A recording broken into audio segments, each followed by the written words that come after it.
వాళ్ళు వెళ్ళి చెప్పండి యోహాను గారితో చెప్తున్నారు. ఏంటో తెలుసా, అయ్యా మేము నువ్వు స్థాపించినటువంటి సంఘానికి వెళ్ళాం, అక్కడ గాయు కనిపించాడు, ఆయన మాటలు ఎంత బాగున్నాయో, ఆయన ప్రవర్తన ఎంత బాగుందో, ఆయన భక్తి ఎంత బాగుందో, ఆయన మమ్మల్ని చేర్చుకున్న విధానం ఎంత బాగుందో అని ఈ గాయుని గురించి సహోదరులు వెళ్ళి చెప్పండి. ఎవరితో చెప్తున్నారు? యోహాను గారితో.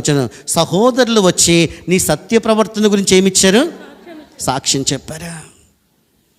ఆ దినాల్లో సంచార సేవకులు ఉండేవాళ్ళు, స్వార్థికులు ఉండేవాళ్ళు, సేవకులు ఉండేవాళ్ళు. వాళ్ళందరినీ చేర్చుకున్నాడండి, వాళ్ళందరినీ ప్రేమించాడండి.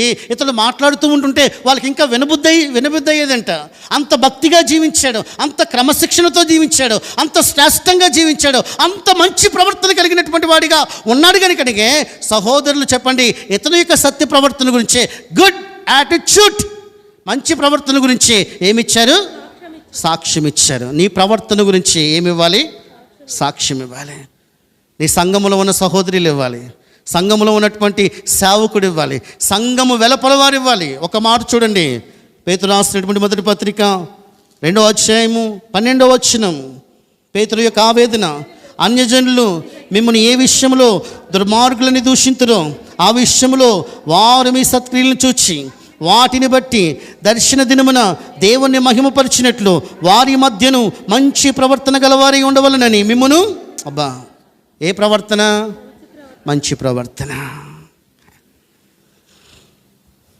నా లాస్ట్ మాట, నేను ముగింపులోనికి వస్తున్నాను. గాయు చెప్పండి ఎలాంటి ప్రవర్తన కలిగిన వాడు?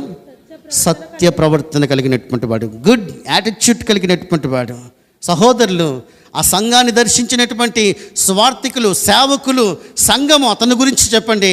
యోహాను గారితో చెప్తున్నారు, అయ్యా అతని ప్రవర్తన చెప్పండి మమ్మల్ని ఎంతో అబ్బురపరుస్తుంది. అంత మంచి ప్రవర్తన. నీ చేత రక్షణలోనికి నడిపించబడినటువంటి గాయు యొక్క జీవితం అంత శ్రేష్టంగా ఉందా?